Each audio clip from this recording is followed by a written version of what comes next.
Hello, my name is Griffin Parker with Parker Monuments in Knightdale, North Carolina, and in this video I would like to talk about some of the top things to consider before purchasing a headstone online, so stay tuned if that interests you. So the number one thing I would say to consider before purchasing a headstone online is going to be the regulations of the cemetery that the stone will be going into. Every cemetery is different. There are many cemeteries that do not have regulations.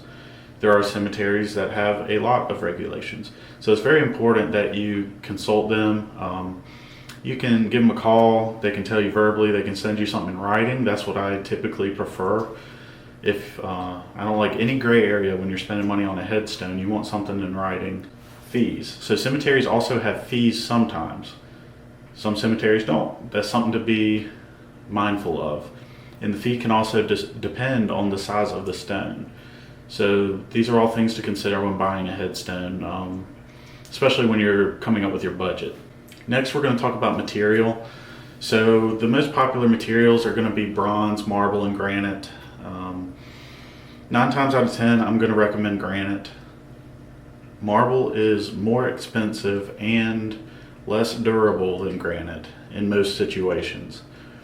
There are some exceptions. But gray granite is mostly what we deal with. We're here in North Carolina. When we're talking about material, granite is very durable. Marble, less durable. Marble is white, usually, if you're trying to identify it.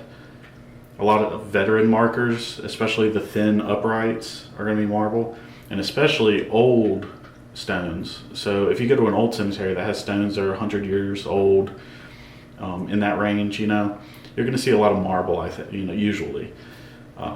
Back then, the technology to do the engraving was less sophisticated, less efficient than it is now. So they wanted a softer material back then. Marble is more picky when it comes to cleaning, so maintenance of the headstone. So, for example, you can put Clorox on granite, doesn't hurt a thing. You can put Clorox on marble, and it'll start what they call sugaring. So like you can rub your hand on it and then you'll feel like you got sugar on your hand. It's just that stone, whatever chemical bond in that stone is breaking down from that bleach. It takes years to happen, but you'll go to an old cemetery, rub your hand on some old marble stone, and odds are somebody has cleaned it with bleach at some point, because this is kind of recent news that you can't use bleach on marble. Anyway, bleach doesn't hurt granite. So granite is cheaper than marble. It's easier to maintain. It's more durable. It takes more force to chip it, crack it, things like that. And then we have bronze. Bronze is, so bronze is expensive. I think you can get more value for your money with granite. However, back to the cemetery regulations, some cemeteries require bronze.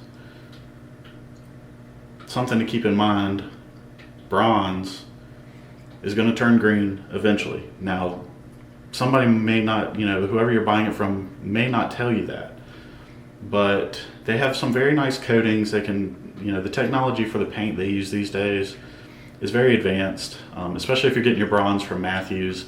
You can expect that bronze or that paint job on that bronze to hold up, at least 20 years, I would say.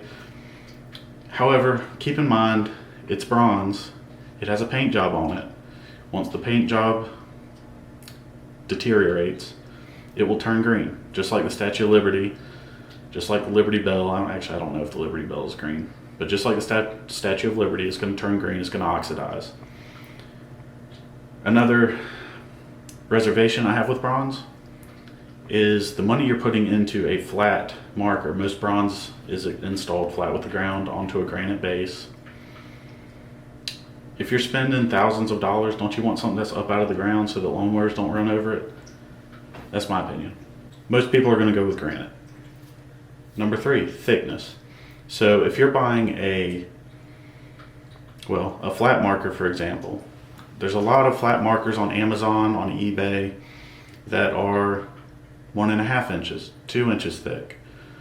They're designed to be installed in a cemetery. Well, when you have material that's that thin, it's basically countertop material, stuff you would put in your kitchen. Usually the 1.5 inch, I think, is countertop stock.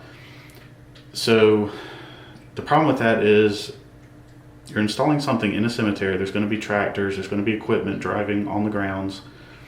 People don't like to think about that, but yeah, equipment does get driven over top of graves. That is normal.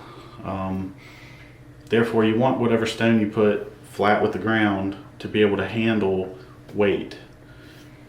So the problem a lot of people have, they buy something online, it's thin, they put it in the ground, 3 years down the road, it's split in two because somebody drove over it with a tractor or some piece of equipment. We recommend 4 inches thick minimum on flat markers for this reason. And 3 inches you can usually get by, but really don't go any thinner than 3 inches. Engraving style. So online you're going to see a lot of etched items. So etching is done with a laser. It's a super shallow way of engraving stone, usually only shows up well on black granite. And it's a very good way of getting detail into stone. The traditional way of engraving a headstone is sandblasting that uses stencils, and the stencils don't really allow that much detail as etching does. So that's a good way to get a portrait in there. If there's like a picture, an actual picture you have that you want on the stone, that's a good way to get that on there. The lettering though, I prefer to do the lettering sandblasted old school. But the main difference of the sandblasting is it's going to be a deeper engraving, so it's going to hold up a little bit better. The etching really relies on some paint to show up well. Now when that paint goes away, 15, 20 years, you're still going to be able to see that etching because it is scratched into the polish of the stone. However, it's going to be much duller than it is when it's new because there is paint, white paint, typically put into that etching. Something to keep in mind. And then in bronze, everything's going to be cast into the bronze. So that's the main difference. So you've got sandblasted lettering, which is old school. You've got laser engraving, which is detailed. And then you have bronze, which is cast. Porcelain inserts. There's a lot of companies that sell porcelain inserts. We have found a company that we are very happy with, and we haven't had any issues with fading. But if you go to any old cemetery that has them, odds are you can find a portrait that doesn't look good, like it's been faded, the sun has gotten to it.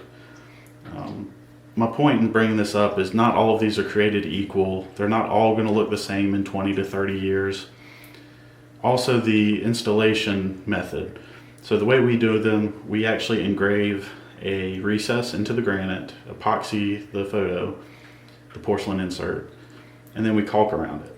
And we have had no problems with this installation. There are most companies, I think, they just give you what they call tape mount. So this thing's going to have double back tape on it, and you're just going to stick it to the headstone. Well, that's not going to hold up. We recommend epoxy. That seems to be the best way to hold those on there. Who's going to install the stone? So if you order a stone online, you need to keep in mind that most situations you're going to be responsible for coordinating the installation. So what does this mean? This means either the cemetery, if they offer to do their own installations, is going to be doing it, which is probably best case scenario. You can just buy the stone, ship it to the cemetery, and then they install it for you. Or probably more likely, you're going to have to get in contact with a local monument company that will go out there and install it for you. Something to consider. Also, this will, if you get an outside contractor to install it for you, this will add to the cost. I don't know, a cemetery may charge you to do the installation. That's probably likely. So just keep that in mind.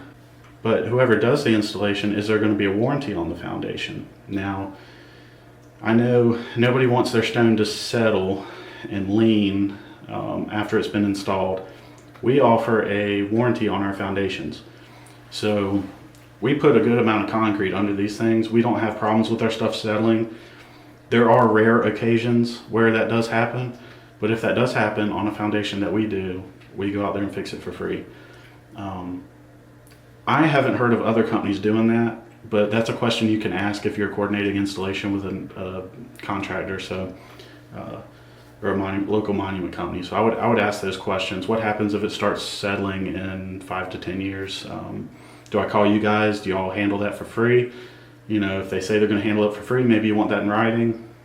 Number 7, be cautious of being in a hurry.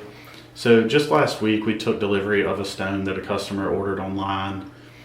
This customer I talked to before they placed the order for this stone, and she was in a hurry. There was a family gathering coming up. All the family was coming from surrounding states back to home to visit, and they didn't have a stone for mom yet. So she's trying to get this stone in within a month. I get it. But she went ahead and ordered a stone and forgot to put loving grandmother on the stone, and she has 20 grandchildren. So now she's worried, oh, the stone's already been lettered, already been shipped in the course of 2 weeks. We forgot to put the correct lettering on there. What are we going to do? Well, anyway, luckily we came up with a solution. I'm going to add the lettering on the base, loving grandmother. And she was also unhappy with the lettering, the contrast of the paint and the lettering. So we're going to add some paint to the lettering. And the etching on it is fine. You can tell that they didn't spend a lot of time tweaking the etching. I'll just say it this way. On stones we spend more time adjusting the images that customers give us. If they give us a bad file, we'll talk to them, say, hey, do you have a better file? This is going to be blurry. This is a bad lighting in the pictures. It's not going to show up well on the stone. We'll have that conversation with our customers. These companies that pump out stones in 3 weeks, they are not having that conversation. So if you send them a bad picture, they're going to put it on that stone and no refunds. So something to keep in mind. What happens if a stone gets damaged during shipping? Luckily, I haven't heard any horror stories about this where the customer is held liable for damage during shipping. When we ship a stone out, obviously we get insurance with our shipper.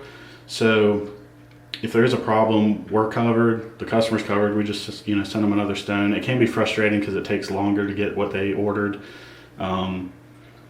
It's not a good situation when that happens, but monetarily you're not out, essentially. We did receive a companion stone one time that got damaged in shipping, and the company that sent it to us just made another one, sent it on out with a different shipper, and it arrived fine. We installed it for them. But in that scenario, you'll be covered.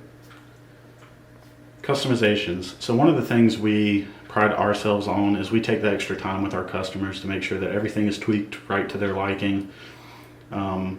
That's one of the things that I believe differentiates Parker Monuments from some of these other online monument retailers, is we don't mind the back and forth. A lot of these companies want, hey, just send me your order. Stop calling me. Stop emailing me. No, we're not like that. We're going to talk to you. We're going to make sure that it's what you want. We're going to make sure everybody's on the same page before we engrave anything, because it's going to be in stone, right? And also, we take pride in our work. We don't want any blurry etchings. We don't want any misspelled words, obviously.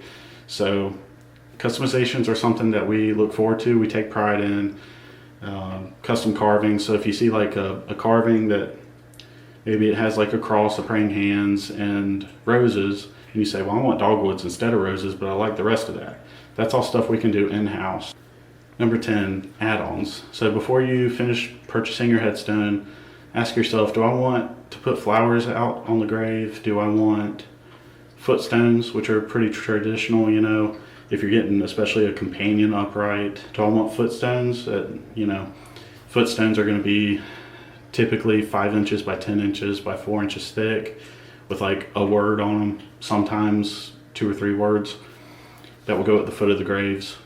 Do I want corner posts? Corner posts are going to be 6 inch by 6 inch by 4 inch thick, typically granite, with one letter on them that go on the outside or the perimeter of your plots.